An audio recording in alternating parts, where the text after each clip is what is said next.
Bonjour. Dans le cadre toujours de l'analyse de la variance ANOVA qu'on a bien commencé la fois dernière, je vous rappelle qu'on a bien traité ANOVA à un facteur. Donc aujourd'hui, on va essayer de traiter ANOVA à deux facteurs sans répétition et avec répétition. Je vous rappelle toujours le principe de la méthode ANOVA. Vous avez donc une variable endogène qui est métrique ou bien c'est-à-dire échelle.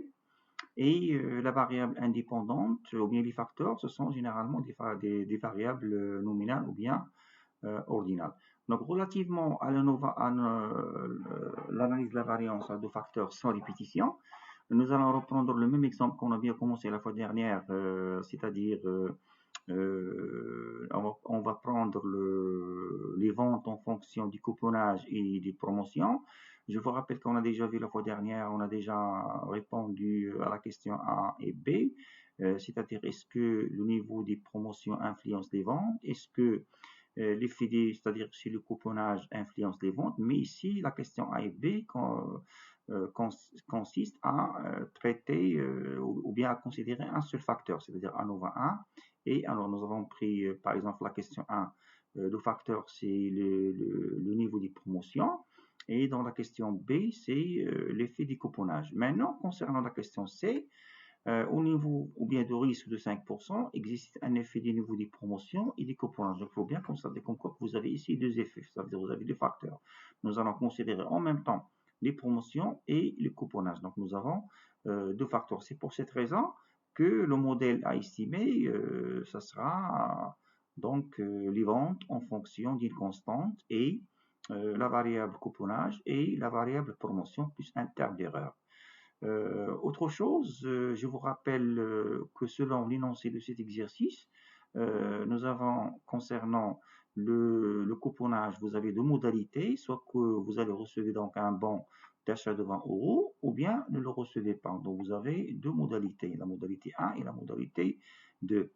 Et relativement au niveau des promotions, nous avons pris en considération trois niveaux de promotion, 1 avec un niveau élevé, et 2 avec un niveau moyen, 3 avec un niveau faible. Donc voilà, donc vous allez considérer un tableau comme celui-ci, donc un tableau avec le nombre pour les deux variables, c'est-à-dire les promotions, comme nous l'avons déjà vu, donc un c'est élevé, moyen et faible. Et le couponnage, c'est soit que vous allez le recevoir ou non, comme vous le voyez. Et la combinaison de les deux modalités du couponnage avec les trois modalités de la promotion va vous donner, donc la combinaison va vous donner donc le nombre de lignes fois le nombre de colonnes, donc 2 fois 3, voilà 2 fois 3 va vous donner donc 3 moyennes à comparer. Autrement dit, si je combine le niveau de couponnage 1, c'est-à-dire recevoir un bon de couponnage avec un niveau de promotion 1 élevé, c'est MA1.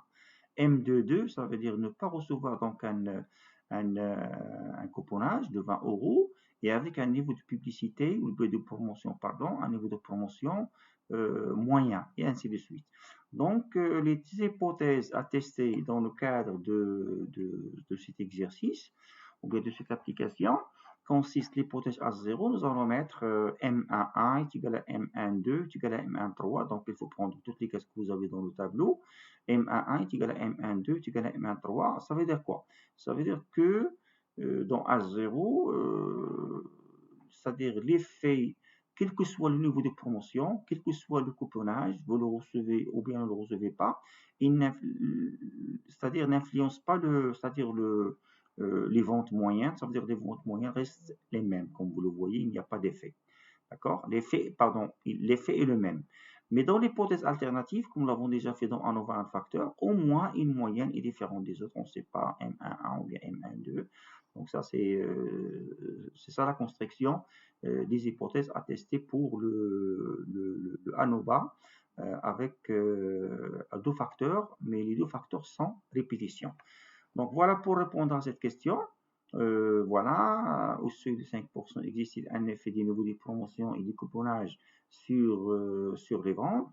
Nous allons sur SPSS, on va essayer de Donc voilà, donc la base de données, comme nous l'avons déjà vu la fois dernière, donc il faut créer les variables couponnage avec, voilà, donc 1 et 2, ne recevez pas, 1 et 2, c'est une variable nominale, et vous avez le niveau de promotion, je vous rappelle toujours 1 élevé, 2 moyen, 3 est faible, c'est une variable ordinale, et vous avez les ventes, c'est une variable échelle. Donc sur la base des données, comme vous le voyez, donc je vais mener ANOVA à deux facteurs avec, pardon, sans répétition. Donc sur le menu analyse, vous allez choisir le modèle linéaire général. Donc analyse, modèle linéaire général, univarié. Et voilà, donc il faut saisir, voilà, donc il faut saisir la variable, votre variable dépendante, c'est les ventes, c'est la variable métrique, échelle, et les facteurs, donc vous avez le couponnage et vous avez les promotions. Donc voilà relativement à Nova à deux facteurs. Pour le modèle, il faut bien spécifier comme quoi c'est c'est-à-dire ANOVA à deux facteurs, c'est-à-dire sans répétition, c'est terme construit, voilà. Vous allez donc glisser les deux variables indépendantes, donc couponnage et promotion, voilà, donc il faut les glisser, il faut cliquer donc sur le bouton droit de la souris, voilà, donc couponnage et promotion, et dans un type, il faut choisir des effets principaux, d'accord, faites attention ici, on aura besoin de la constante, il est certainement dit que la constante n'a pas de sens, on va la poursuivre, donc je vais, relativement aux options, je vais choisir les statistiques descriptives, et toujours je vais revoir le test d'homogénéité des variances, comme je l'ai expliqué la fois dernière, voilà, avec un niveau de confiance de 5%, voilà, et voilà, OK. Donc, on va demander, c'est-à-dire les résultats. Comme vous le constatez ici, donc vous avez, voilà, donc vous avez 15 individus qui ont reçu le bon, c'est-à-dire le bon d'achat. 15, nous travaillons sur 30, un échantillon de 30. Et vous avez le niveau de promotion que nous avons fait. Donc, nous avons pris donc, un échantillon de 10 pour un niveau élevé, 10 pour un niveau moyen, un niveau faible. Vous avez les quelques statistiques descriptives ici concernant les moyens pour chaque niveau, comme nous l'avons déjà vu auparavant. Ici, vous avez le test d'égalité des variances. Donc, la dernière fois, nous avons dit comme quoi, c'est le niveau de signification est supérieur strictement à 5%. On peut dire que on retient l'hypothèse d'égalité des variances. Ici, comme vous le voyez, le risque il est largement supérieur à 5%. Maintenant, nous allons voir comment interpréter les résultats du modèle qu'on a déjà, c'est-à-dire le modèle qu'on a déjà, c'est-à-dire spécifié, voilà les ventes, la constante, bêta 1 fois le couponnage, plus bêta 2 fois la promotion, plus le terme d'erreur. Donc, comme vous le constatez, voilà, vous avez donc les résultats, test des effets intersujets, voilà.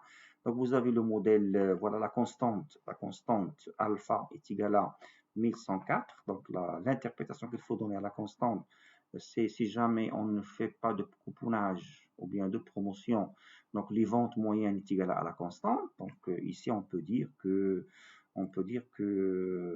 la constante est égale à 1104, c'est les ventes moyennes.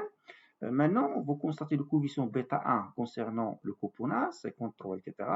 Les promotions sont 6, mais il faut chercher est-ce que les deux variables, le facteur 1 et le facteur 2, est-ce qu'ils sont significatifs ou non? C'est la raison pour laquelle il faut chercher dans le niveau de signification. Dans le niveau de signification, constatant que la constante est significativement différente de 0, les couponnages est significativement différent de 0, et les promotions sont significativement différentes de 0. Donc voilà pour, et le R carré, c'est-à-dire le coefficient de détermination, est égal à 85,8%, il est proche à 1. On peut dire que pour ce cas, le couponnage et les promotions, expliquent à la hauteur de 85,8% des ventes, d'accord, des ventes de cette entreprise. Donc voilà, donc le premier facteur, ce qu'il faut retenir, donc le premier facteur couponnage, il est significatif. Le deuxième facteur promotion, il est significatif. Donc voilà, donc on peut prendre cette entreprise, on peut recommander à cette entreprise de faire donc soit le couponnage, soit les promotions. Pourquoi? Parce qu'il contribue à l'explication, comme vous le voyez ici, il contribue à l'explication des ventes de cette entreprise. Maintenant, si jamais nous cherchons à expliquer, c'est-à-dire je cherche par exemple à faire la même chose, mais avec, c'est-à-dire je vais faire la même chose, mais à nouveau à deux facteurs avec répétition. Donc avec répétition, c'est la réponse à la question suivante, c'est de 5%. Existe un effet du niveau de promotion et de couponnage sur les ventes, mais avec répétition. Avec répétition, ça veut dire quoi? Ça veut dire que vous allez reprendre le même modèle qu'on a déjà vu auparavant, le même modèle, voilà, les ventes, avec une constante, le couponnage, les promotions, mais avec une troisième variable, ça veut dire que je vais appliquer en même temps le couponnage et la promotion. Couponnage fois promotion. Ça veut dire l'entreprise ici, ça veut dire soit qu'il va faire le couponnage, soit il va faire les promotions, mais à nouveau avec répétition, ça veut dire que couponnage fois répétition, ça veut dire qu'il va les faire de façon simultanée. Donc c'est très rare de trouver une entreprise qui va faire en même temps le couponnage et la promotion en même temps, soit le couponnage, soit la promotion. Toujours les hypothèses à tester, je teste, c'est-à-dire l'hypothèse H0, toujours c'est les mêmes moyennes, comme nous l'avons déjà vu, et H1 au moins une moyenne est différente à des autres. Pour mener à bien ce test sur SPSS, donc voilà, ici c'est l'ANOVA c'est-à-dire à deux facteurs. Donc je vous rappelle que nous avons déjà, c'est-à-dire on a déjà testé le modèle, on a accepté, c'est-à-dire le modèle est significatif. Maintenant nous allons voir comment, c'est-à-dire mener ce test, c'est-à-dire le test ANOVA à deux facteurs. Bien, donc ANOVA à deux facteurs, voilà. Donc, je vais toujours sur analyse. Je vais garder la même chose, donc univarié, modèle linéaire général, pardon, ANOVA à deux facteurs avec répétition. Modèle linéaire général, voilà, modèle linéaire général, univarié. Et je vais garder la même chose, sauf que dans modèle, je vais choisir factoriel complet. Factoriel complet, ça veut dire quoi? Ça veut dire que je vais tester ce modèle. Factoriel complet, ça veut dire c'est un ANOVA avec répétition.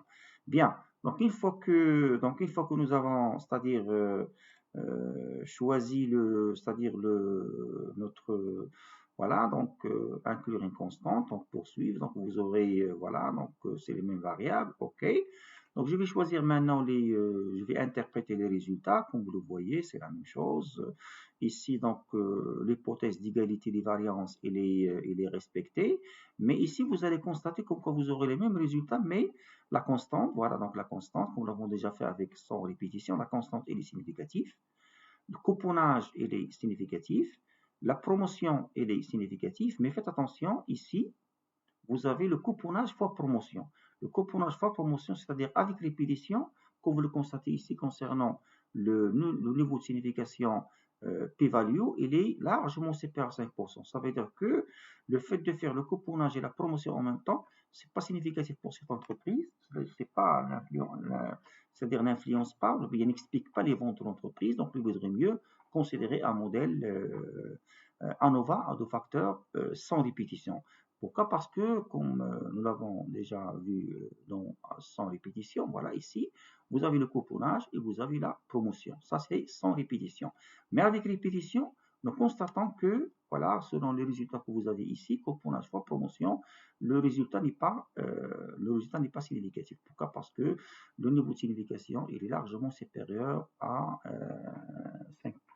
Donc voilà comment mener à bien un test ANOVA, soit à deux facteurs, soit avec répétition, ou bien sans répétition sur SPSS, sans avoir oublié les hypothèses que vous testez. Donc je vous remercie et je vous donne rendez-vous dans une prochaine vidéo afin de traiter un autre exemple d'application.